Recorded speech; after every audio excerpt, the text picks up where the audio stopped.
Saturday edition of the show. Salute to everybody out there. What's going on, Knicks Nation? CP from the Knicks Fan TV. My man Jay Ellis from the Nick of Time Show. Special guest with us today. He goes by the name of Front Office I, Spencer Pearlman, also the Stepien. And on today's show, we're going to break down his top 5 NBA draft prospects right now, pre-March Madness tournament. And yeah, we're going to take your phone calls, man. This is a Knicks NBA draft special Saturday live stream featuring Spencer Pearlman. Spencer, how you feeling today, bro? Good. How are you? Doing good, man. Doing good, man. So, let's tell the fans a little bit about yourself, man. All right. So, yeah, I'm Spencer. Graduated law school a little over a year and a half ago. I've always been a huge basketball fan. Worked with the Tulsa Shock in their front office, where I was scouting, doing contracts, helped them practice a little bit, and worked with statistics. And now I am sending out scouting reports to teams, keeping like a private portfolio for myself, and trying to get in with a front office somewhere. Okay. That's good, man. Well, hopefully, if they watch you on the show, man, hopefully they get to see a little bit of what you bring to the table. But definitely thanks for coming on and joining us today. Thanks for having me. Listen, you were at the game last night at the Garden. We got an 11-48 New York Knicks team. The tank is strong. It's formidable. So, listen, March 14th is a very important day as part of the offseason rebuild for this team. So, in this draft, what's been noted as not too deep of a draft, let's take a look at your top 5, man. Let's start with the big guy, man, the one that everybody's highly touting. Just broke out of his sneakers earlier this week, busted out of his Paul Georges as Zion Williamson, man. What is your take on the Zion phenomenon, bro? He's a phenomenon. Like 6'6", he's not 285 anymore. He's been losing some weight. He's in the 270s now. He's unbelievable athlete. He's got ridiculous vertical spacing ability. He can pass, he can handle, he can finish. The jump shot, needs a little bit of work, but I think he's been shooting somewhere in the 30s from 3 since conference play started. His personality is awesome. Like, he is a guy you want in front of the big lights, and I think he'd do well in New York. Yeah, he's definitely a guy that I see looks like he can handle the spotlight, man. But on his jumper, where where a lot of people like to knock him a few points. I mean, what is it that people are criticizing him for? Is it the shooting form? Is it just the low percentage? Or what about his jumper is the knock right now? It's both. He was never really a good shooter, even going back to his time in AAU. And I posted a few clips maybe 2 months ago or so of some of his AAU stuff and his off-the-dribble shooting ability, where it's actually better. But when you watch his form shooting, taking catch-and-shoot jump shots, his elbow is flaring and he's not squared up anywhere. Like, his elbow is going one way, his feet are going the other, and his body is fine. But the form needs work. I don't think he'll ever really be a good catch-and-shoot shooter. Maybe he'll get to 33, 34%, which is serviceable, but the average in the NBA is 35 or 36. But I do think he's a better off-the-dribble jump shooter than he's shown, just because of what we've seen in the past and Coach K kind of limiting his role. I hear that. What I see in him, what I like even more so than just the way he dominates the game, is his defense, man. What's your take on his defense? Because I feel like he has a good defensive awareness out there. He has a good knack for the ball. What's your take on Zion from a defensive standpoint? Yeah, so on ball, I think he's great when he actually wants to get in the stance. Like, he's a big guy. For him to be able to stay with smaller players, his technique has to be pretty on point, even with his ridiculous athleticism. But when he's not locked in, it's easier to take him off the dribble, and you'll see a couple of guys get by him. Then off ball, I think his positioning is actually pretty good. Like, people think that he's just that guy who's going to go for steals and blocks, and he'll take a lot of risks. And more often than not, I think he'll get away with it just because his anticipation's great. His IQ is great, but then there are other times where he's just not doing well at all. And like he'll get beat backdoor because he's going for a steal just where he shouldn't be. So I think his defense is definitely overlooked. I think that if you really want to make him into like a defensive player of the year candidate in the NBA, which I think he can get there, he has to be drafted and he has to be coached up and basically taught to like, basically pick and choose when you go for the steal, when you go for the block and things like that. Interesting, man. In terms of his fit, another area where I see people, I guess, confused about is can he guard threes? Are threes going to be too quick for him at the NBA level? Are fours going to be too big for him at the NBA level? What do you think about that in terms of where he fits? I mean, in terms of weight, I think he's coming in at like the second heaviest player in the NBA behind Boban. Wow. Which is crazy because Boban's like 7'3". Yeah, facts. Facts. That's crazy, man. But that's funny because isn't the allure that he is heavy and can do those kind of things? And if he's kind of a normal weight, he would just be like a small forward almost. Yeah, and my thing is like I think if he gets down to like 255-ish pounds, he'll still keep that same strength because he's not someone who plays smaller than his weight. If anything, he plays bigger than his 265-pound, 270-pound frame. So if he gets down to 255, I think he'll be able to guard fours. I think he'll be able to switch on to some smaller fives. And then threes, yes, but do you really want anyone like him chasing someone around the perimeter? Yeah. I'm not really sure if I'd want that if I were a coach. But switching on point guards, I think he'll be able to defend most point guards in isolation when he's in the stance. I wonder if he'd be quicker if you lose the weight too, because that's the scary part. Because you lose 30 pounds, the speed is going to go up. So I wonder. I wonder. Yeah.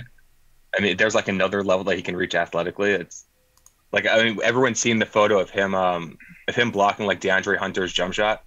He was like 15 feet away, and then he ends up closing in. And then, all the photos of his head at the rim and above the rim. And I mean, he can get higher. And then in the short space athleticism, which is also like unheard of, he'll just be, half a second faster, which doesn't seem like it makes a big difference, but that's a huge difference in the NBA. Oh, yeah, definitely. Yeah, I like this kid's defense, man. I definitely like this kid's defense, even more so than his offense, man. Spencer, what's your take on the injury hype and the should he play, should he not play sort of deal? Where are you on that?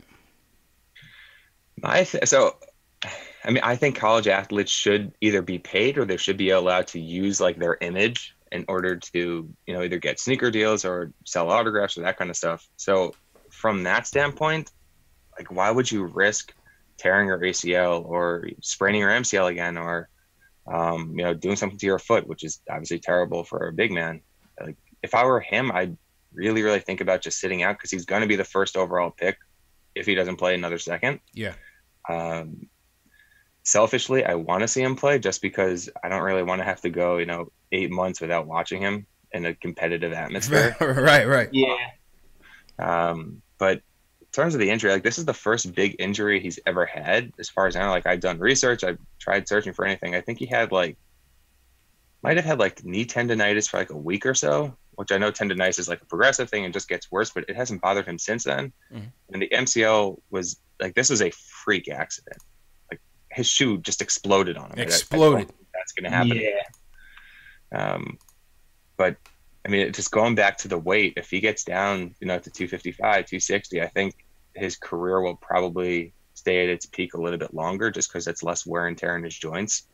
And yeah, I mean, I'd weigh my options with him. Yeah. But overall, you think that the hype is real with Zion? You think he's going to be the real deal at the next level? Yeah, I think him and Luka are like the two next guys up. Yeah. Like I was super high on Luka, and I'm super, super high on Zion also. Like those guys they're going to be the next guys to take over the NBA. Who do you think was a better prospect? Next question. I haven't seen that, man. It's interesting, man. It's an interesting debate. Tough. Yeah. It's tough. Like those guys are definitely like the two like clear tier 1 guys. Like Right. I'm comfortable building around either of them. They both have very different skill sets. You really can't go wrong either way. Yeah. Interesting, man. We got a lot of star power coming into the league, JLs, that's for sure. Yeah, man. A lot of star power coming into the league. Hopefully, like I said, May 14th. Let's hope for the best, man. Let's hope for the best. Please. Absolutely, man. Shout out to everybody in the chat on this Saturday morning. I think a couple people on my channel had some trouble getting into the show, but I think they're also on your channel, JL. So yeah, I seen them. Yeah, so they're able to catch it. Welcome everybody to the show. Saturday edition NBA Draft Early Bird live stream. We're talking about Spencer's top 5 prospects as it stands right now. So we just got through Zion. Spencer, where you want to go next, man? Who's your number 2? The number 2 on your big board right Controversial.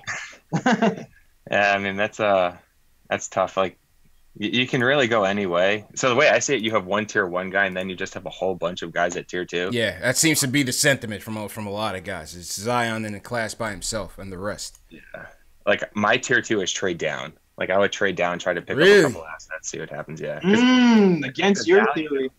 Yeah, I think the value between you could get RJ at the 2nd pick, you could get Cam at the 2nd pick, or you could trade down. Maybe you could get maybe Hunter falls to 8. And then you could pick up Hunter and then maybe get another guy in the mid-first round, or maybe you could do what Dallas did and pick up, I mean, you're probably not going to get a protected top 5 pick in next year's draft just because next year's draft is better than this year's draft. But, I mean, I don't know. We can go whichever way you guys want. Yeah.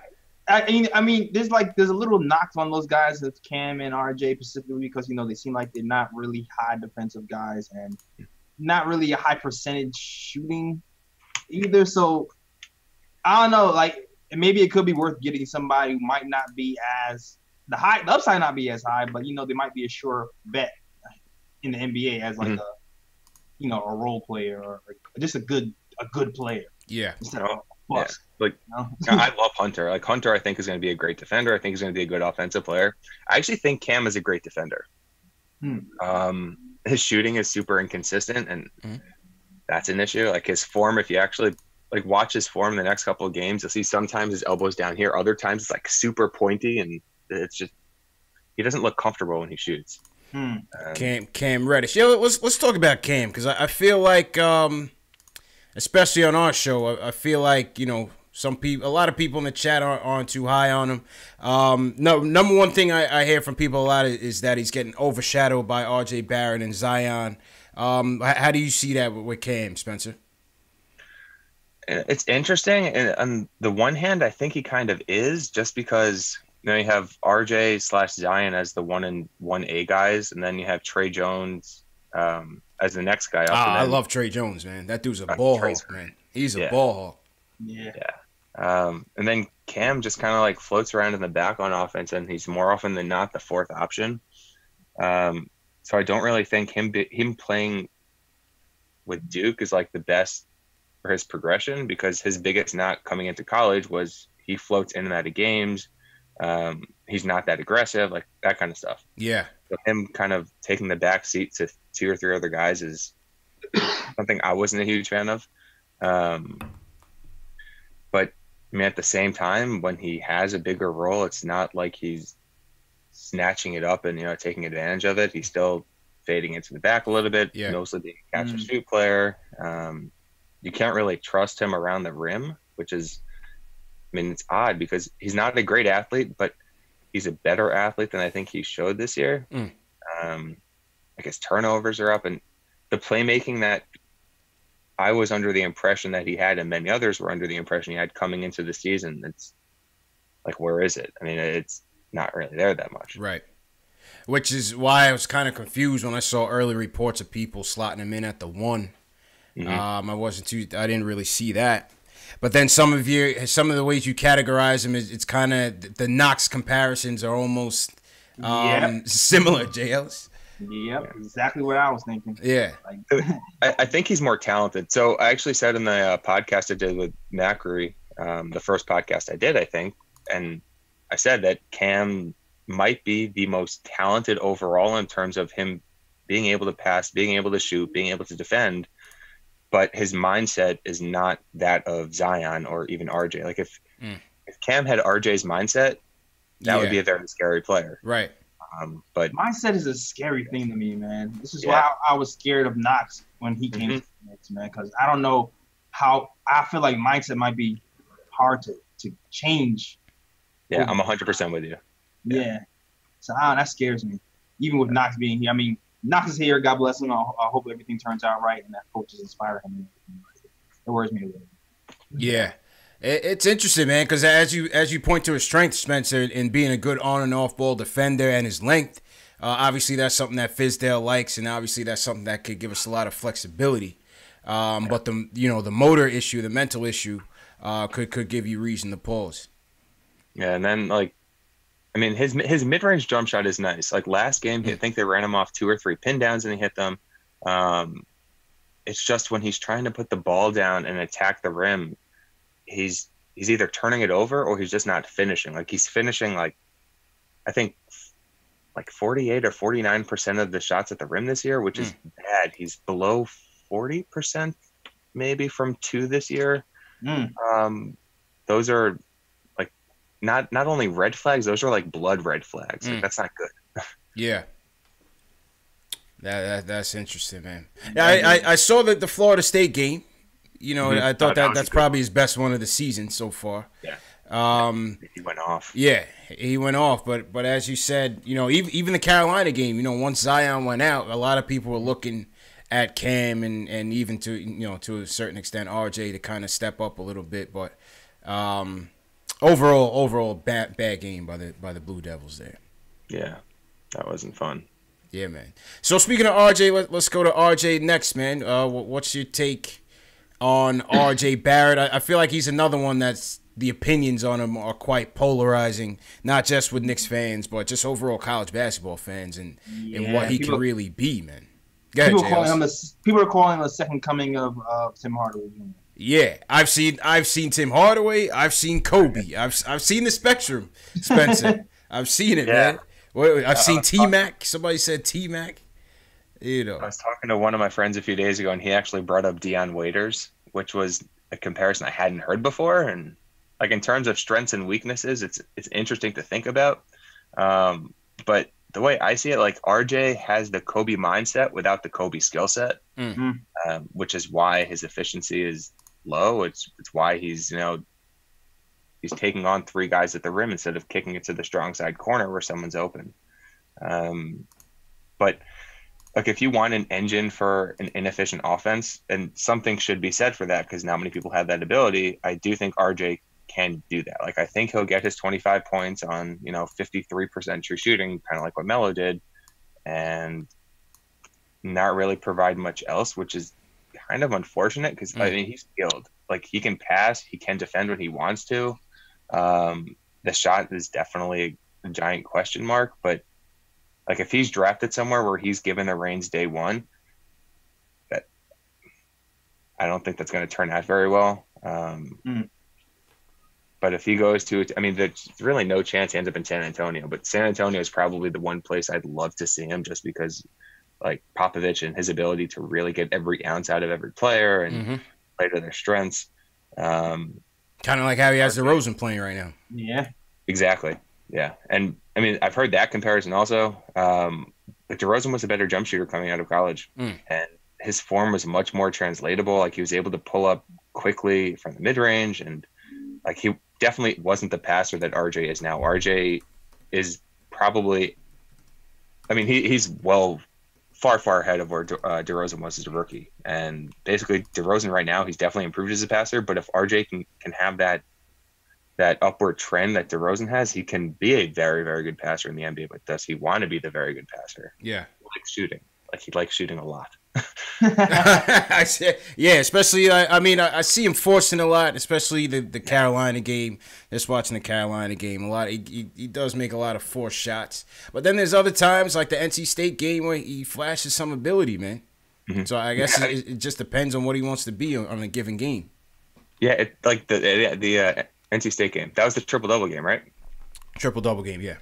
Yeah, so that game, I made a quick video about that, and like the reads that he was making on offense, they weren't super special. But when the double team came high, instead of attacking it, he'd kick it to someone and they get the shot. So he's making the smart pass. Right.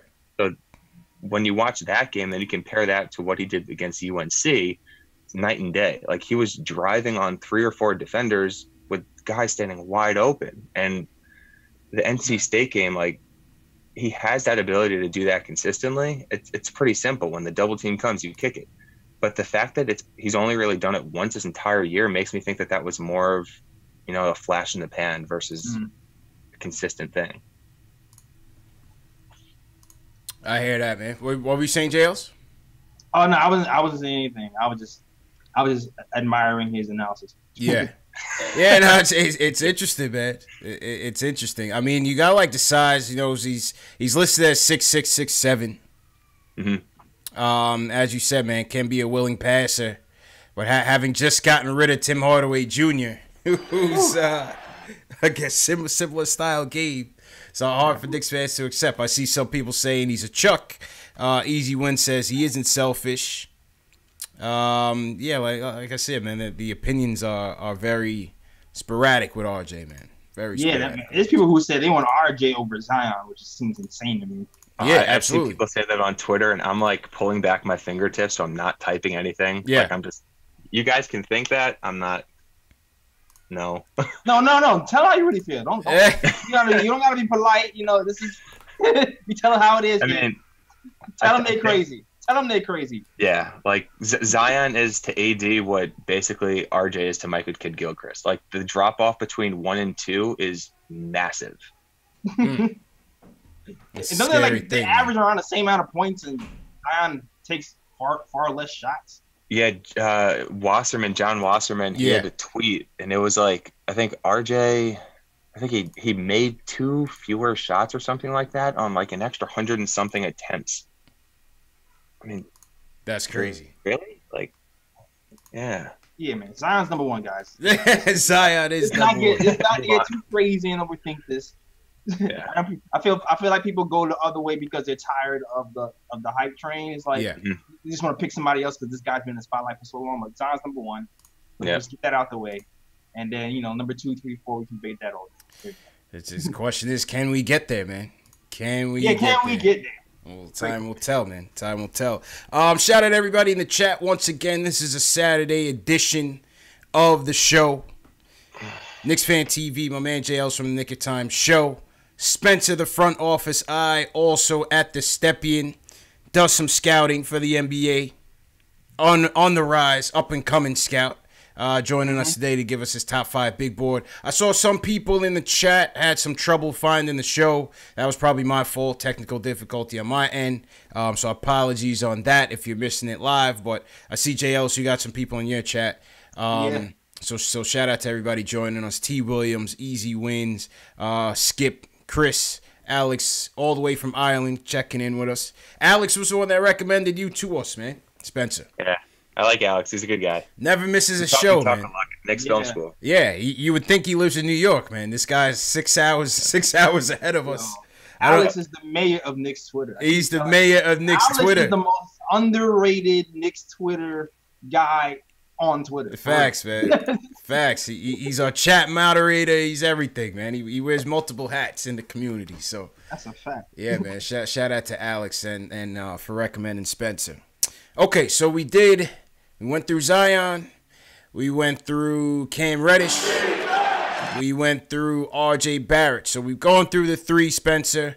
Who are you charting in at 4? You want to go Garland or you want to go Culver?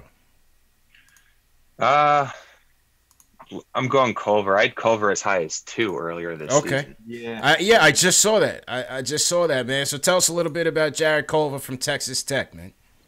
Yeah, he reminds me a lot of Karis LeVert. And like I mean, I know Knicks, Nets, all that stuff, but yeah, I loved LeVert at Michigan, and the only reason he wasn't really drafted that high was because of all the injury concerns. Culver, he's not really a primary guy. I mean, the only primary guys really, I guess, might be Zion and then RJ, although with the inefficiency. But in terms of being like a secondary, tertiary guy in the starting on this like in the starting lineup in a very good team, I think Culver can do it all. He's smart. He's more of a 2 or a 3. So he's listed at 6'5", but he's not 6'5". Like he's probably closer to 6'7". And Ben Rubin also had to step in. He actually wrote a piece basically trying to figure out how tall he actually is. And I mean, I'd bet on him being measured in somewhere between 6'6.5" and yeah, 6'7". he looks tall. He looks tall. Yeah, and then the thing is, like, people say he's skinny. He's definitely not like super built, but when you want to see if someone can guard like a bigger guy, the upper body's going to develop not pretty quickly, but it's going to develop. Big legs. Like I think I pointed this out on Twitter before. It's a little bit weird to say, but the guy's quads are pretty big. So wow. You want to switch him on to like a power forward, like a Thaddeus Young. I think he'd be able to do it. He's not a power forward, but everyone's switching now in the NBA. So having someone who can do that, that's a big strength. Interesting, man. Yeah. Jared Culver out of Texas Tech, shooting 50% from the field, 34% from 3.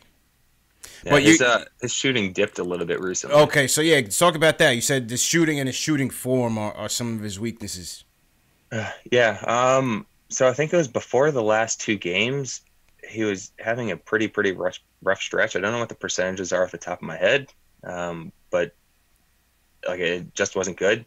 And that's kind of to be expected because if you go back and watch his stuff from last year, his form is completely different. Like he completely retooled it. Last year it was a mess. This year it's kind of a mess, but it's workable. Like, there's a slight hitch, and I actually think that maybe that's part of the reason why he's able to catch some defenders off guard because when he's still waiting to release the ball, they're on their way down. So I don't think it's a huge issue. But next year, I mean, he's shooting this well in year 1 of a new form. Year 2, it should be even better. So I guess that's in the shooting and the form, but I'll buy it. Like, I'll buy stock in the form. I'll buy stock in his shooting ability going forward. Yeah. That's interesting, man. So you think you see him as more of a number 3 option on an average team, number 1 on the Knicks? Yeah, like I think he could probably be a number 2, but like even at Texas Tech, he's the number 1, but he's not like the guy creating everything. It's more of like the offense creating the looks, and then he's taking advantage of it. He's hitting guys out of the post, mid post, stuff like that. But I think he'd be a perfect 3rd option. I think he'd be a perfect, obviously, 4th option because then he's going down a little bit more. I think he can be a good 2nd option, just not on a championship level team. Right. But if the Knicks get KD and Kyrie or KD and who else, if you want someone who's just going to slot in, he'd slot in. He could be a good slotting guy. Yeah. Okay. Interesting, man. Dan Wynn in the chat says he likes Culver's motor potential. He likes his motor. Let's see what else people in the chat say. Easy Win says Jared Culver, nice player. Hope we don't fall that low. He doesn't think we will fall that low this year. I mean, it's crazy. Like the first year the Knicks are actually tanking, you have a 50% chance if you get the worst record to end up 5th. Which is why the tank needs to commence and commence strongly. I'd rather just pick 5th than 7th. That's all I'm saying. Yeah. You know what I'm saying? Jake Bartosek in the chat says he's going to be at Texas Tech versus Kansas today at 7. He says he says he goes to Tech. He saw him in the student union building. He's definitely 6'7" at least. There we go. All right, so it's confirmed. They're confirmed. Shout out to Jake for the insights there. Shout out to Jake for the insights, man. And when you guys want to call in, we're just going to run through Spencer's 5 first, and then we'll give you guys a chance to call in. I see some people on the line waiting to get in. So shout out to everybody in the chats once again. Give us a thumbs up on the video if you're feeling the stream. If you're a diehard Knicks fan, definitely subscribe to the channels and hit the notification bell so you don't miss shows like these. Okay, so we did Zion, we did Cam, we did RJ Barrett, we did Jared Culver. Let's talk about Darius Garland, Spencer. He's a guy that some people in the chat have also touted. Coming off of an injury, torn meniscus. But highly touted in the high school circuits, and you have him in your top 5, man. Tell us a little bit about why you like Darius Garland. Yeah, so I actually went to Vanderbilt, full disclosure. Oh, there you go. He's a homer, Jay Ellis. I see. He's a homer. It all makes sense. It all makes sense. But like the way I see it, the two of the biggest strengths you can have at point guard right now are the ability to shoot, especially off the dribble, and then obviously playmaking, and then athleticism is there also. He's not the athlete Ja Morant is. Like, he's not. He never will be. But in tight spaces, the guy I think is actually even quicker than Ja. Like north south, he's not Ja. East west, I think he is Ja, if not more. But it's the ability to just like he'll pull up from 30 feet and it'll be Trae Young like just completely effortless. Yeah, looks like a better shooter than Morant. Yeah. Oh, much better, much better. I actually see some shades of Damian Lillard in his game, just because he'll pull up right hand, left hand again from 30 feet, pick and roll, whatever, and he'll pull and he'll hit it. Actually have the synergy stats pulled up right here. He was in the 99th percentile in jump shots. I mean, he played 4 games and then 4 minutes of the 5th game, but not like. He was 19 of 34 from on jump shots. That's great. And then even finishing around the rim, he's a bit slight. Yeah. But he's super comfortable with either hand. Like, he'll reach around with his left hand. He'll use every possible inch of his wingspan just to get the edge. And he's got a very soft touch. His playmaking, like, he's not Chris Paul, but I think he's a better playmaker than Lillard. He's not, Ja Morant's playmaker, but you got to leverage. You got to figure out, with the jump shot, you can take maybe a little bit slightly worse playmaker, because if anything, in the NBA where there's more spacing, they'll have to get out further. Yeah. And with his quickness, he can create looks off the dribble, just because guys have to respect the shot. So what you're saying is, because a lot of people have Ja Morant number 2 in their minds. So what you're saying is you have him over Ja strictly because the jump shot is just that much further along. Yeah, I think the jumper is basically what sets apart good players from great players. And Garland's one of the best college shooters I've seen.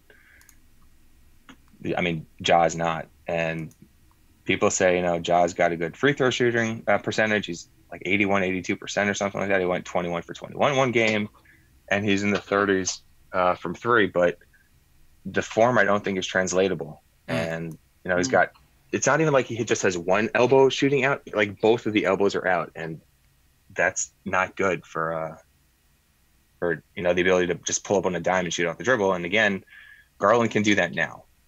So I think he'll be able to leverage that shooting ability to create looks at the rim for himself, and then to create easy looks for other guys. Whereas it's harder to do that when you're just an athlete and you have the passing ability.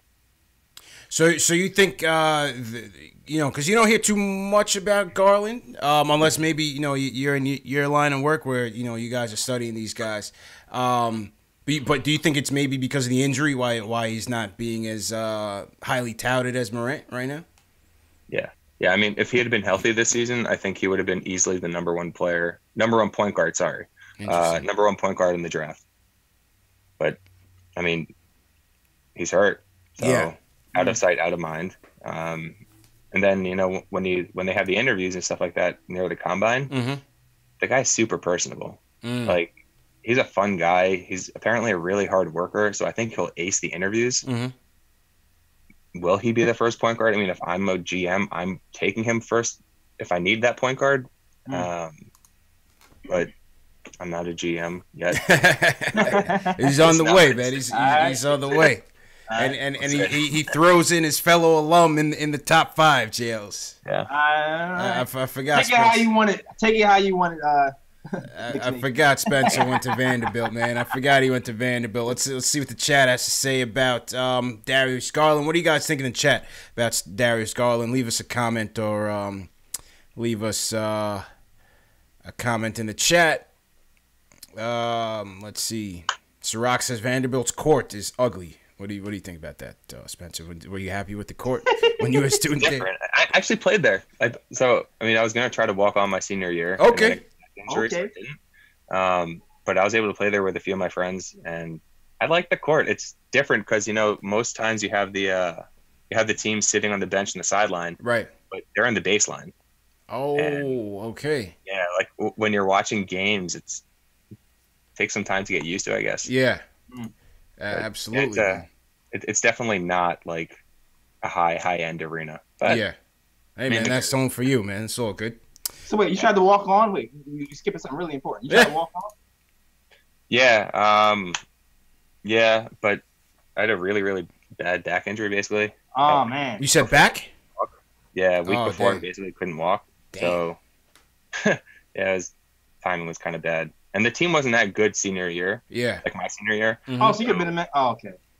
So, yeah, I mean, I was just, No. yeah, I could have been drafted. It could have been you and ISO Luke.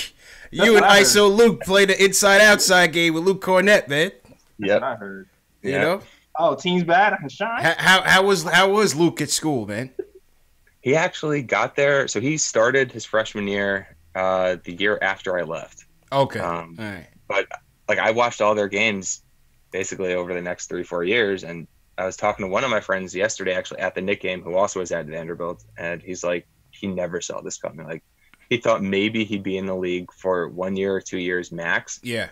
But like his shooting is so much better. Like he was slow. His shot was pretty inconsistent, and he's not a starting player now, but as a third string center, I'd love him as a second string center. I could work with it. Yeah, I agree with that. I'd say third or second. So you think he's got staying power with the Knicks and within the league? Yeah. I mean, he's long and he can shoot. Yep. Yeah. Block shots, shoot threes. You can stay here. Yeah, man. Yeah, Luke had some good games for us this year, man. I like him. He had some good games against us, man.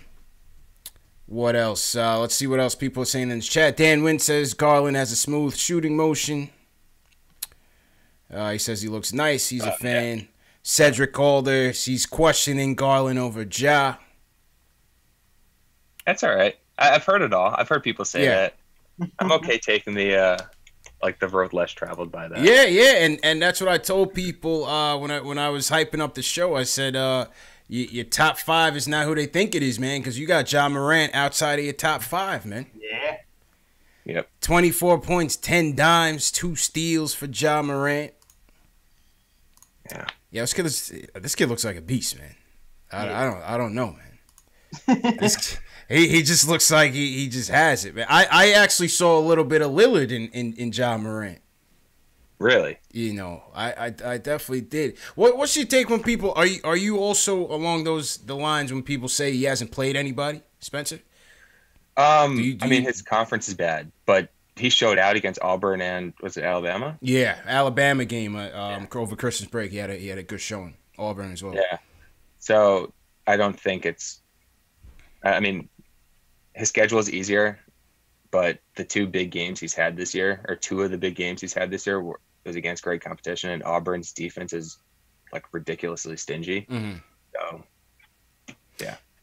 I mean, outside of the shot, what's your take on his playmaking ability, man? Because that's what I like about him as well, man. The assist numbers are nice. Yeah. So his passing it's special. Like it's very, very good, and it's actually funny because in the beginning of the year, I'm like, all right, is it really that good, or is it just because of him being the only guy initiating the offense? So I think I missed maybe like 3 games of his this year. His vision's like it's great. Right. Yeah, he has the ability to like make those left-handed hook passes that Trey can make. Does like right hand, tries to force it maybe a little bit too much, which is probably why his turnovers are a little bit too high. But the passing ability, like I love. If you had his passing ability with Darius Garland's shot, that'd be special. Yeah. Yeah, I like his playmaking, man, and athleticism. I just like that dog in him, even on defense, man. He's jumping through the gym, JLs. I like the dog point guards. Yeah, man. Like I know his off-ball defense isn't all that good. It's like off and on. Yeah, and then even like the point of attack stuff, like getting over the screens and the pick and roll. If he's hit, he's done. Like he's not trying to get back in the play, and he takes so many questionable steal attempts, like 60 feet away from the basket. And that stuff you can be taught out of, but there have been few players I've seen who actually look like they care less than him on defense. Mm-hmm. And, you know, it's interesting because on offense, when he has the ball, you see all the flash, you see his mind's like he wants to do something positive, even if it doesn't always work. But when he's off ball on offense, he's just kind of, you know, lollygagging around. He's not really moving much. Yeah, Jaws, he's interesting. Like even next year's point guard crop, I'd take pretty much all of them over him. Who's number one next year? Is that Cole Anthony or is he someone else? For point? Yeah, I mean Cole's definitely up there. There's another guy, Theo Maledon. Okay. He's playing for ASVEL or ASVL. Mm-hmm. There's another one, Killian Hayes. So Maledon's like a 6'5". He's a great defender. He's a great pick and roll player. He's got awesome finishing ability, and he just turned 18. Killian Hayes is more of like that smooth, play it, you know, slow down pace, but he can pick you apart. Passing, he can shoot a little bit, but that still needs a little bit of work. And then obviously Cole Anthony, everyone from New York knows. Yeah, of course. And everyone in the country knows who Cole Anthony is. Right. And then Anthony Edwards, who reclassified, and now he's playing at Georgia next year. He's not a point guard, but he's like a primary option on offense. He's that lead guard. I like Edwards a lot too. Okay. Back to Morant. Another thing I see people, knock him on is his size. What do you think about that in terms of his frame and height? Yeah, I don't think it's that good. Like, I don't think he's ever going to be that. Like, he's not going to be Russell Westbrook. He's not going to be Chris Paul. Like, Chris Paul is a little chunkier more than he is, like, muscly, I guess. Mm-hmm. But I mean, he's 175 now, I think. 175, yeah, 6'3", 175. Yeah, so I mean, I can see him getting to like 185. I wouldn't really want to go much above that. I don't really think there's a need to, because even if he gets to like 200 pounds, it's going to reduce some of his athleticism probably, and he's not going to be a switch guy anyway. So I think it'd be kind of pointless to get like that big. But yeah, going back, his frame's not great. It's not the worst thing in the world, but I don't think it's that good. Okay. All right. What about Bol? Okay, Bol. I know that's your guy. Oh boy. Yeah, no. Listen, these guys in the chat, I just think guys like that, man, he's already down with a bad injury, man. With a bad, what is it, a foot injury, a knee injury? Yeah, it's a foot injury. I don't trust it, man. We already got Mitch. We got to take care of Mitch, man. We got to treat Mitch like a baby, man. You got to tread lightly. KP was down with the nagging foot injuries. So you're not down for Bobo the Black Unicorn? Is that what you're telling me? I don't know, man. I just wouldn't want to take the chance. Where you at with Bol, Spencer? I'd probably have him outside of like my top 8 or 9, but after that, I mean, after what, the injury? No, like I'm saying, like after like the like around the 10th pick, if you can take a chance on him, I think he's an interesting player. His motor's not good. The foot injury is scary. Like that's not good. That's what I'm saying, man. I don't trust it. I don't want that around. I need a sure thing or close to a sure thing. Yeah. I mean, if he hits, he's really going to hit. I was talking with another one of my friends. I'm like, Bol is either going to be a huge stud, like he will be a unicorn, or he's going to fade out of the league, and like there is no real in between.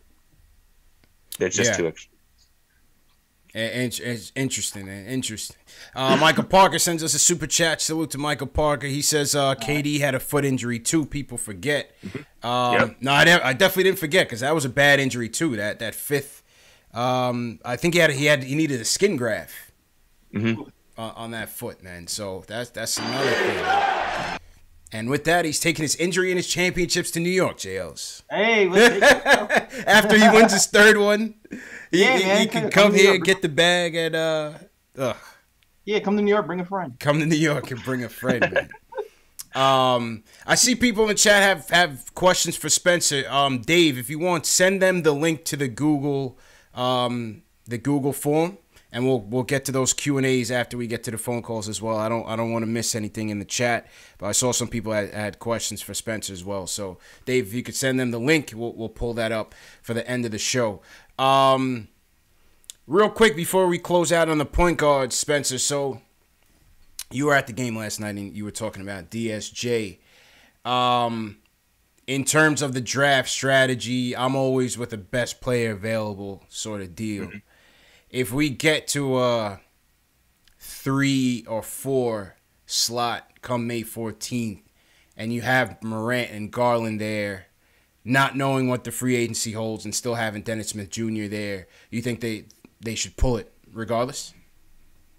In most drafts, I'm a fan of just pick the best player, just because you can usually tell who it is.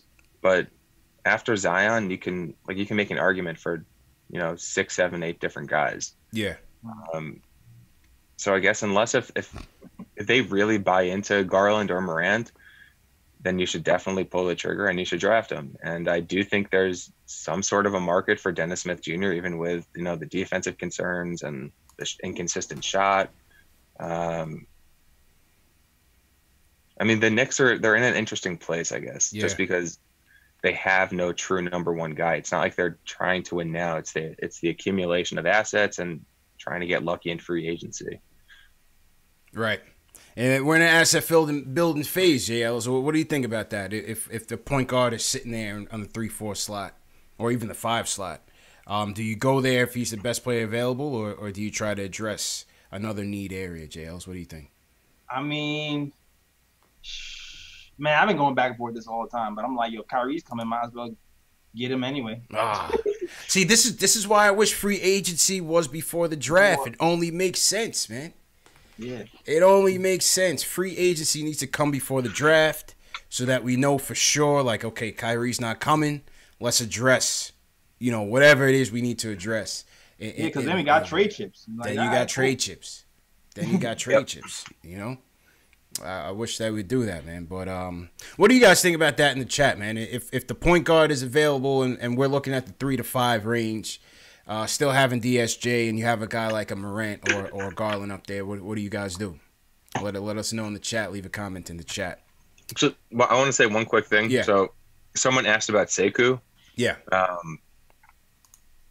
I don't think, last year people were talking about him as the next Giannis. He's not.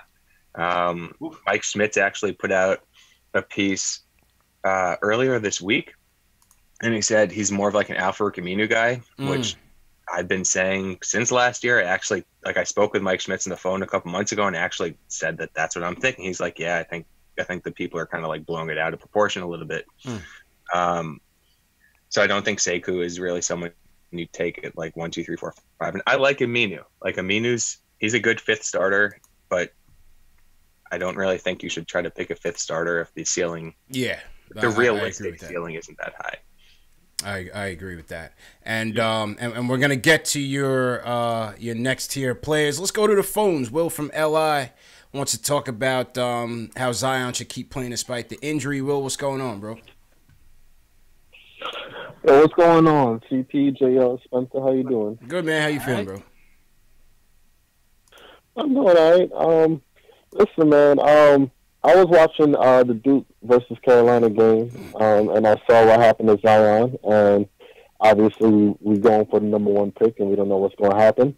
But ultimately, going back to what I said before about professionalism and how the NBA is nowadays, I'm just like, listen, the kid signed the contract. He's with Duke, until he's officially going for the draft, he is, in a sense, he belongs to Duke, so he should play. And it also shows that he has a love for the game. And if he does keep playing, I think that shows a characteristic about him that he doesn't care about the money. Well, he cares about the money, but that's not all he cares about. Right. But he has a love for basketball, and that even makes him even higher on my list. So I just say, when it comes to Zion, even though it is a risk overall, I want a guy that loves the game for the game rather than, thinking about his pocket. Because that's what all these NBA guys nowadays are thinking about. I ain't liking that. I'm all for player empowerment, but the way they are nowadays is out of control. So I just want to get your opinion on that. Absolutely. I just want to get your opinion on that. All right. Appreciate the call, Will. I mean, where are you at on this, JLs? If he should play, should he not play? What do you think about it? Oh man, I like playing basketball. I haven't played in a minute, and I'm like itching. So I can imagine if you have something to play for, like a championship or something like that. For a player, that would have to kill me personally, and a guy who wants to win something and be meaningful. Like, if you're a competitor, you're gonna want to play. Yeah. Like that's just is what it is. I wish these guys actually got paid something though, because it's not really fair. There has to be some sort of system to get these guys paid, man. There got to be some sort of system to get these guys paid. That has to change. Luckily enough for Zion, I believe he has a $8 million insurance policy if he drops out of the lottery, Spencer. Yeah, I think it's if he's picked. It's either 14 or 16. Yeah, or 15. Yeah, 15. Oof. Yeah, but still, if he drops out of the lottery, that's still less money he's making per year. Right. The qualifying offer and all that stuff is going to be lower. Yeah. Yeah. Yeah, it's an interesting debate, man. OG Trill in the chat said he should do what Mitch did. Or just pull out. money, Mitch. He told Texas Western, maybe Texas Western didn't cut a big enough check. Buddy Mitch is like, listen, man, I'll be home. I'll be home, but good luck to you guys, man. You know what I mean? But yeah, like Spencer said, selfishly, I'd love to see him in the tournament. I'd like to see him run the table in the tournament. Obviously, it will make the tournament much better. But listen, the guy got to do what's best for him and his family, man. I'm not completely mad. Yeah, I'll be a little upset because of for my own selfish reasons. I want to see some ball. Right. I have a feeling he's gonna play. Yeah. He just seems like he has that type of vibe to me, man. I think he's gonna finish it out. I think he'll finish the deal. Can we get him some new sneakers though? Can we do that? Oh man. Should play in LeBrons. That's what they were saying, because they're built for someone his size. Yeah, I think Swin Cash or somebody was saying that. Yeah. Give him some LeBrons. Yeah, Swin Cash did say that. Yep. Give him some LeBrons. It only makes sense. My guy is a legit monster. This guy is busting through shoes. That's what Alex said. He's squeezing basketball. Yeah, the fact that they're deflating live on camera. It's he's not human. This is an alien. We need to give him some alien wear. Crazy, man. And are these the same shoes that Paul George is wearing in an MVP type season? Yeah. I don't know. But Paul George is tearing up the league right now, man. Paul George is back. The game winner last night. Game winner last night against who they play? Utah? Yeah. Just like a teardrop over Rudy Gobert. Paul George is hell of a tear. Beast, man. Beast, man. Yeah. Good for them. Good for them. I hope they give Golden State a run for their money at least. Oh, yeah, I'll be hyped if Thunder won something. Yeah, at least make it challenging. Nowhere. Yeah, make it challenging, man.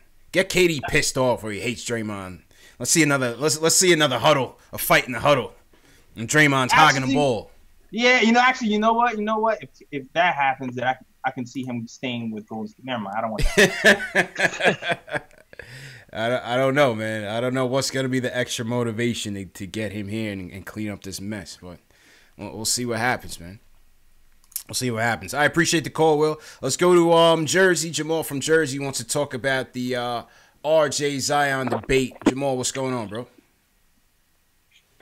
What's up, fellas? How y'all doing? Good. How you doing, bro? All right. Real quick, going off what the last caller said, everybody who don't want Zion to sit out is a millionaire already. Krzyzewski, the university, pretty much everybody except him. Mm-hmm. So I really don't agree with that premise. I think he should do what's best for him. People don't know his family situation. He can have people in his family with ailments. You just don't know. You can't really judge it based off what we want. Yeah. Everybody that don't want him to play is millionaires already. Simple as that. Far as the debate, I think it is a debate with him and RJ Barrett. My only concern with Zion is injury history. He's 18 years old. He weighs 285. The shoe incident is an example of the force and stuff he exerts and puts on his joints. He's going to go from doing that 30-something games to 82 games. I mean, he can easily get injured in a pro and miss 20, 30 games, half a season. What is he going to do? He's going to stop eating? I mean, if he's at 285 at 18, what will he weigh at 25? And like he's going to keep growing, man. Right. His style of play is physical, force. He has a motor. I mean, the kid is an animal, but injury concern for him and that type of player is a real issue, especially like around second contract time. That's my concern with Zion. It's not what he does on the floor. His jump shot is extremely slow, so it's questions on if he's going to be able to get that off in a pro. He does a wind up. So I think for his first few years, it's going to be pure athleticism. And I think it's a legit concern with can he hold up in his joints and stuff. The kid is, we haven't seen nothing like him. Yeah. Okay. That's fair. Spencer, what do you think about that, man? Yeah, I agree that, I mean, the weight and his style, there's some reason for concern, but he doesn't have an injury history. Like the MCL, the sprain. I think he was more so saying injury risk. I think he meant to say injury risk. Yeah. I mean, every player has an injury risk, and yes, there's going to be maybe a bigger chance at him just because he's a more athletic guy. But I mean, he's not going to play at 285. Like most guys, in fact, pretty well on the bet that every player who goes from college to the NBA, they get in better shape. You know, they have nutritionists, they have like certified trainers who make it their living with Zion, who's going to make basketball as a full-time living, to just perfect everything about him. Yeah. So, I mean, go ahead, James. All saying that Knicks, that Fizz comes from that Heat background. They're going to have everybody in shape. In shape. Have like a fitness check. They had a fitness test before they even played this season. Yeah. So I would have to imagine if that ever happened with the Knicks, they're going to put him through the ring and make sure he's at his lowest weight possible. So. Yeah, like I actually think his playing weight's going to be like around 260. And LeBron's 6'8", 260. They're different type of athletes. I think actually in some respects, Zion's closer to a Derrick Rose type of athlete. So there's higher risk for an ACL injury or something like that. But like he is built like a rock. Yeah. Solid, man. Yeah. I mean, I wouldn't be too worried about that. Yeah. That's just my opinion, though. Yeah, I agree. I mean, I think you would have to think, man, with all we got and with all we know and have in terms of modern medicine and science and analytics, you know, they're going to have this guy, you know, well in tuned within a good playing weight that, you know, maximizes his strengths and you know, tries to diminish the risk of injury. I don't think, you know, you'll see a balloon up like guys like Rodney Rogers, where they compare him to, have ballooned up to Tractor Trailer and all those guys. You know, hopefully he doesn't turn into one of those guys. Tractor Trailer, man. R.I.P. to both of them, man. R.I.P. Tractor Trailer died and Rodney Rogers died. Yeah, man. Well, yeah, man. Shout out to everybody in the chat once again. This is a special edition, Saturday edition. An early NBA draft. We got to get started early, man. We got to break up the monotony of all the losing, JL. There's only so much losing we can talk about in the live stream. We got to get to the draft and to the off season. So we got Spencer in here talking about some of his top 5 big board and answering you guys' questions as well. Once again, for those of you in the chat who have questions, you can either call us up or you can fill in the Google form. Dave and Alex should have already sent the link out. We'll get to those at the end of the show. Let's go to Manhattan. Omar from Manhattan wants to talk about the Duke plays in the draft. Omar, how you feeling, bro? What's up, guys? How you doing? Good. How you doing, man? Good. Well, you know, first off, just kind of piggybacking off of, you know, that injury concern that Jamal from Jersey was talking about. Honestly, if we're nitpicking a kid, you know, because he works too hard or plays too hard, that he might be an injury concern, I mean, when are we going to satisfy anybody? You know, Cam Reddish has a low motor. Knox has a low motor. And what, Zion has too high of a motor? What do you want then? Like, if anything, you know, that just comes with maturity. Like, you'll have to understand where to pick his spots a little better. But I would not make that a concern that the guy plays too hard or, you know, is just an absolute physical animal out there. You know, that's how, like, people did that with Luka last year the other way. Like, you know, he's not athletic enough. Now Zion's too athletic. Like, we're just almost nitpicking at this point. Yeah. You know, I told you guys on a previous show that I saw them in person in Cameron Indoor when they played Princeton, and I was lucky enough to, like, sit right on the floor and watch them. And I'm about 6'7" myself. Zion is basically 6'7", so that's good to know. And Cam Reddish is super tall. He's a legit 6'9". Interesting. So, like, from that standpoint, like, just like with the measurements, but you know, with Zion, like, what he's such a safe pick to me over the other two is that he actually has, like, elite NBA skills and quality that the other two just don't. You know, I think when you have, like, a top draft pick, and Spencer, you could speak to that. When you evaluate these guys and these front office people who are putting their jobs on the line with these draft picks, I think they want to see, like, an elite NBA skill that they can bank on. And with Zion, it's his finishing, his rebounding, his defense. And RJ, it's almost like he's the jack of all trades, like a little bigger version of Evan Turner. It, like, kind of scares me in that sense because he doesn't do anything great. He just does a lot of things well. I don't know what you guys think, because when I see Zion defensively, it's like Draymond Green on steroids. Yeah, that's what I said. I said his defense is more to me than his athleticism. Yeah. That's to me. I'm like, at the very least, he's going to score 15 points by accident, right? Just from getting to the line and easy dunks. Yeah. So offensive rebounds. That defense, I'm like, you see Draymond now, who's the same height as him, but doesn't he? Zion has 50 pounds on him and a foot on his vertical and is way more athletic. I'm like, that makes me feel safe. Like, all right, this guy's going to be a quality defensive player at the minimum. And the other two, I just don't see anything great. Morant over in Murray State, I actually see, like, you know what? He's a great passer. He could pass his left hand, right hand, you know, pass from different angles. His athleticism, he could get to the hole at will. And you know what? And if anything, I think in the NBA will translate even more.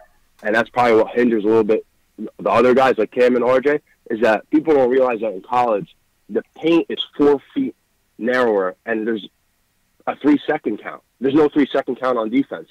So you can pack the paint. The spacing is so much tighter than it is in the NBA, where the NBA has a 4-foot wider key and a defensive 3-second count.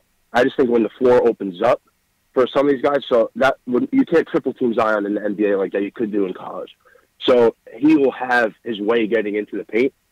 And I just thought, what do you guys think that, like, if we don't fall and get 1 or 2, I actually kind of like what Spencer's saying in terms of evaluating your possibility to trade down.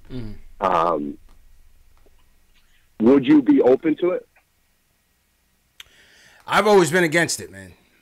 I've always been against it. I just feel like if there's a player that another team is willing to trade up for, I always say then why wouldn't we take that same player? I agree. No, I agree. I would trade up too if the possibility was there, and if we were like needed to go from 4 to 2 or 4 to 1. But just assessing that if you could only stay at 4, there's no possibility of trading up. Would you trade down and try to get, you know, a couple shots at I might do that, yo. Like, I'm would you not rather that have high the 8th pick in this? Yeah, yes. Yeah, I might do that. I'm not that high on Reddish and RJ, to be honest with you. And those are guys who seem to be the guys slide to be 2 and 3. I might be higher on a Morant or anybody but those guys. So if Morant is slide to be 3 or 4, and then I might trade down for that. But I might do that, depending on where I am.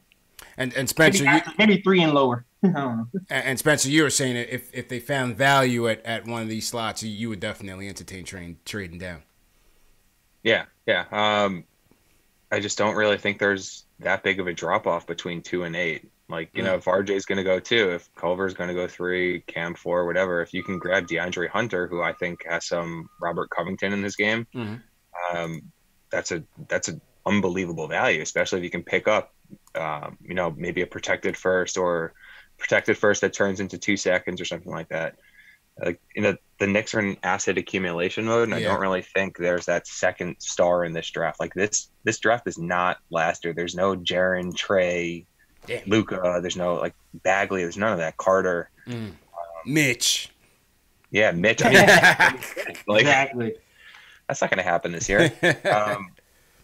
But going back to what he said about Zion and having that, like, elite skill, so, I mean, you know, you have the floor, you have the ceiling. Every elite skill just makes the floor that much higher and higher, and it raises the ceiling higher as well. So instead of a player, like, if you think of it on a scale of 10, instead of having, you know, the jack of all trades who has like 4 skills at a 5, Zion having the elite athleticism, the very, very good defense, the elite finishing, rebounding, all that stuff, that instead of being 4 or 5s, he's got like 8, 8, 8, and then you know, his shooting's a 2 or a 3. I mean, 2 maybe is too low. But like, you know, a 3.5 or whatever. The shooting's gonna come up with time, but he has that. He has the ground already to come in day one and like impact games. You can't turn that down. Yeah. Absolutely, man. Yeah, I agree. And I think the weight issue is just a little overblown, because if you think he's a hard worker, then that will take care of itself. You know, rest in peace to like the Rodney Rogers and Tractor Taylor, but they were kind of lazy throughout their careers. That was always the knock on them, that they didn't take their career seriously. If you think Zion's that type of kid that's going to take his career seriously, weight won't be an issue. Yep. That's fair. You know? Fair and point. he's a freak. Like LeBron, people thought LeBron was going to age badly. Remember when people were talking about that back to like in 2010, before, like, you know, he would be an old 30 with bad knees? Like, these guys are outliers when it comes to like normal physical norms that we have in our heads. The laws of physics don't and apply. it's just like you have to throw that out the window. Like, they're outliers. The Greek Freak's going to be an outlier. It feels like it. Yeah. It's almost like Kareem, that like he could, you know, they're aliens. Facts. So, yeah, I like Zion. It's head and shoulders above everyone else. Like, if I'm getting in this draft, like, even if we don't get 1, find a way to get to 1. If possible, try to trade up. And I would trade up a lot to get him. You know, and I would actually trade up all that stuff that we were saying about trading for Anthony Davis. I would include that to trade up for Zion. That's how highly I think of him. Interesting. Okay, appreciate. Like, the I call, would trade. I would go like 4th pick in Knox, and, you know, one of the Dallas firsts for Zion. Oh yeah, I would do that. Oh yeah, I would do that. I don't think they would do that. Yeah. I don't know if the number one Phoenix or the Bulls would do that, but I would do that. I would definitely do that, man. Yeah, I mean, like, just at a minimum, I would put in a lot in that deal. Yeah. Like, just to do it. Okay. I appreciate the call, man. Good call, bro, as usual. All right, thanks, man. guys. Yeah, man. And Omar's always a good call, man. Appreciate the call, bro. Yeah. May 14th can't come soon enough, guys. Oh yeah, man. Absolutely. Can't come soon enough, man. 14% chance, 50% chance at the 5th pick if we finish first. I saw somebody ask about Clark. Yeah, Brandon Clark, Spencer. Brandon Clark. Okay, yeah, Spencer's got, you got about 10 minutes? Yeah, about 10, 15 All right, minutes. cool. All right, so we got no more calls in the queue. Dave, I'll shut down the phone. Shout out to everybody for calling in. Hit that thumbs up button for you boys. This is special edition Saturday show, NBA Draft Edition. Talk about some of your other tier guys, Spencer, Brandon Clark being one of them. Yeah, so Clark I love. If Clark were like 20 years old, if he were 21, he'd be the number 2 player in the draft. Like, he does everything. He's unbelievable defender. He's a great passer. He played point guard in high school. Sam Vecini of The Athletic, I think it was him, had a good piece on him and talked a little bit about that. The jump shot needs work, but there's no reason to think that like there's nothing broken with his form. Okay.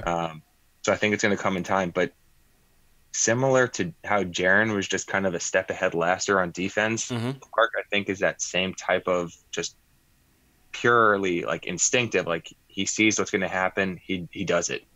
But it's like the passing ability also, and he's a good finisher. He's active on the glass. There's very little reason to have him, like, in terms of pure skill, he's one of the most skilled players in the draft. It's just he's going to be, I think, 23 his rookie year, 22 turning 23 an old rookie. On the older side. I see that. Okay. How about Hunter out of UVA? DeAndre Hunter. Another guy who I like. The guy's awesome. He's very, very, very smart on defense also, same thing, but he takes no risks. So if you look at his steals and blocks, they're, for someone 6'8", 235, they're on the lower end. But he's the type of player, like, he doesn't gamble. He'd rather take his chances just defending anyone one-on-one because he believes in his defensive ability. And watching him play for Virginia, he has that ability. So it's not like there's any projection involved. Like, he'll guard anyone from Luke May. That was probably his best post defense I've seen this season from him. He guarded Kobe White, Cam Johnson, Luke May, and Kenny Williams. I think it's a shooting guard. He guarded like literally every position on the court that game, and he does it all very, very well. But he doesn't take risks. So I've seen people get a little bit down on him that he's not really using his length, and he doesn't get in the passing lanes that much. But like he's another plug and play guy. He will defend the best perimeter option, and he'll do very well at it. Okay. And I just saw somebody said he dropped 26 today on Louisville. Seems like guys were impressed. So we'll take a look at some of the highlights later on. But yeah, that's DeAndre Hunter out of UVA. So to recap, Spencer gave us his top 5 as it stands right now, pre-March Madness, NBA draft prospects. We had Zion number 1. Cam was number 2. Or no, who was your number 2? It was 2's Garland, Culver. It's like all of them. Yeah. Oh, well, because you lumped them into like a second tier, basically. So it's basically Zion and the rest. And the rest being R.J. Barrett, Darius Garland, Jarrett Culver, Cam Reddish. And outside looking in is Ja Morant. Is Ja Morant. Let's take a couple quick flash questions. Somebody in the chat asked, Ernesto asked, what about centers? Do you see any centers being taken in the top 6? I guess Brandon Clark could kind of be a center. He's more of a small ball center, but like not really. Okay. No. Yeah. I don't think it's a particularly high ceiling. And Jackson Hayes maybe. Okay. Out of Texas, 6'11", like he's long. He's another, like, he's a pretty quick learner. Very limited offensive game. He's not a great passer, but he shows some flashes. But his movement patterns, like, the guy is like, he is an athlete. He is very, very light in his feet. I can see him going top 6. I have him somewhere in my like second tier now, or like the very top of the third on the border between the second and third. But he's really the only one who I take if I needed the center. Okay. Another guy I'd asked you about in the chat is asking about Rui Hachimura out of Gonzaga. You were putting Brandon Clark over him. You said you weren't so high as people are on him. What's your takes on Rui? Yeah. With him, it's just more of like the idea, what is he providing besides scoring? He's not a good passer. He's not a good defender. And I mean, people say that, it could be just a learning curve. Didn't really speak English, I don't think, before he got to Gonzaga. It's like he reminds me a little bit of Jabari without the explosiveness, and I'm not a Jabari guy. So, I mean, he's going to go lottery. I'd bet Rui goes lottery. I just don't think it's going to pay off in the end because, like, one-dimensional players who offer literally nothing or very, very little elsewhere. They don't really have a place anymore in the NBA. Yeah. No, it's understandable. Romeo Langford, what do you think about him? Yeah, I tweeted this a few months ago, but if he had a consistent jump shot, he'd probably be another, he'd be the second overall pick in the draft. He finishes really, really well, like 99th percentile, or I think he was at 100th percentile earlier in the season. He can pass, even though Indiana's not using him as a playmaker. He's good in the pick and roll. But the jump shot is a major question mark. And he has it's not like the elbow is bad. It's his wrist. Like, he really cocks back his wrist. So that I've never seen that before. I like Romeo though. I wish he had a better jump shot, and then I wish he paid attention more to his man off ball, because schematically he's good. He'll rotate pretty well. Just the jump shot. All right. Last one. Who's your sleeper in this draft, and how do we get him? That question is from Keith Sinclair in the draft. Who's your sleeper, and how do you get him? I mean, Alex says Boris Simonic. I love him. He's the guy. Is that the Porzingis? Is that the bootleg Porzingis you were telling me about? Yeah, he's the guy who wrote my piece on for the Stepien. I wrote the big board, and then I wrote the piece on Simonic. But he's very skilled. He's 7 feet tall. He's a hyper athlete. He's a fluid athlete. Much more athletic than KP is, both laterally and vertically. Just, it's the same thing with him. His mentality is more along the lines of I'm going to hang out on the perimeter. He's not really demanding the ball. He's not a post-up guy, which I understand.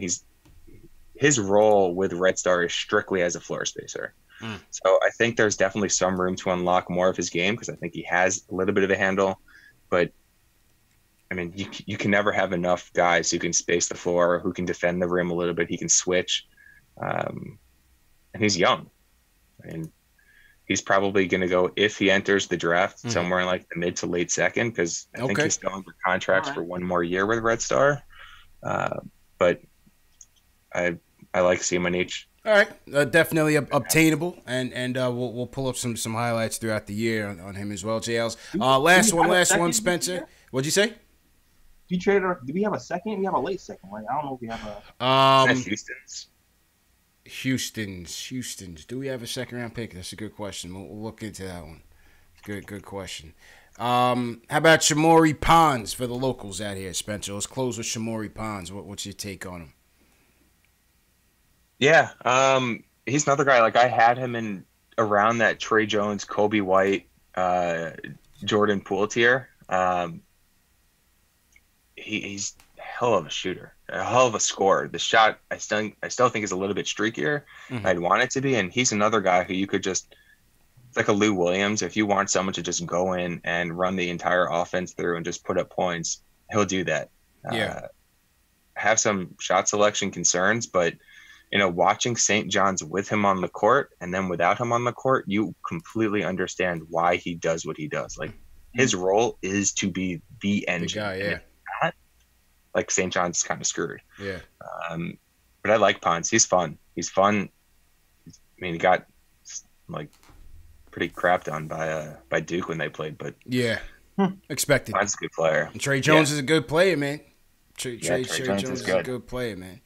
All right, yo, this was a great session, man, and I think if you're able to come back, Spencer, I think at maybe a post lottery show when we actually know where we're at, where it all stands, I think that will be in order. So you could give us your definitive lists and the first and second round if we have that second round pick, man. But I definitely appreciate you joining us, educating the fans on some of the guys we need to look out for.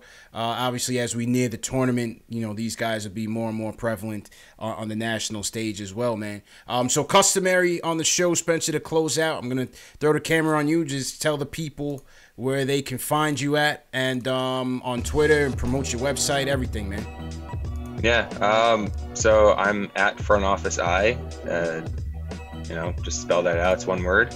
And I'm writing for the Stepien, and they're at just thestepien.com. And I'm putting out a whole bunch of videos. Like maybe usually I tend to slow down a little bit over the weekend because that's my like I just kind of binge watch games. But during the week, I'm putting out 1, 2, 3, 4 videos a day on a couple of guys who I like. Yeah, I mean, give me a follow on Twitter. I'm active. Sounds good, man. Thanks again, Spencer. All right, JL, it's up to you, man. Yeah, you already know the drill. In my description, you see all the links. You can follow me on Twitter, Instagram, and Facebook. Twitter, The KLT Show. Instagram, The Nick of Time Show. Also on Facebook. Also, check out the podcast with me and the crew. I know we took a break, coming back on Tuesday. So check the link in the description for that. It's on SoundCloud, iTunes, Spotify, YouTube, all that stuff. And yeah, also the merch. I got merch coming. The Fizdale. I mean, I know some of the merch got wiped out because everybody got traded, but the Fizdale, the Fizz hoodie is still popping. You know what I'm saying? People still love the Fizz stuff. So you do that. You do the Knocks. Actually got the Knocks on today. There you go. Show them the drip. All right. Yeah, show them the drip. Yeah, link in the description for my merch as well. And that is it. Back to you, CP. Appreciate it, Jay Ellis, and appreciate you, Spencer. And yo, man, thanks to everybody for tuning in. This was a special Saturday edition. It's time to talk draft. You just heard Spencer break down his strengths and weaknesses for some of these guys, some of these top prospects, man. So once again, we thank Spencer for providing us with that education. If you guys enjoyed this show, give us a thumbs up. That's the best way to promote this show. Subscribe to the channel. Give us a thumbs up. Share this show with your fellow Knicks fan. Let them know it's draft time, and we got to dig into it. This show is available in audio format. Spotify, iTunes, Google Play, Alexa, Stitcher. So for those of you that need to listen to it in audio format, you have that option available as well. Replay of this show will start at about 5 p.m. Eastern time and replay throughout the night. And yeah, that's it, man. Great show, fellas, once again. Sunday night we'll be back. Knicks versus Spurs. Keith Sinclair, appreciate it. Tyon Reed, Ace Bezel, Natty Solo. JL, who you got in your chat? Yeah, Rich Jim, HB Mac, Charles Lasseter, Matt B, Young Simba. Young Simba. And State of New York, next spot. He was here last night and he's here today. Hey, man. Yeah, man. We got the regulars in here, man. Yeah, the regulars in here. Yeah, man. All right, people. So we'll see you tomorrow night, 10:30 Eastern, Knicks versus Spurs. Let's keep the tank rolling. And, yeah, man. See you guys next time.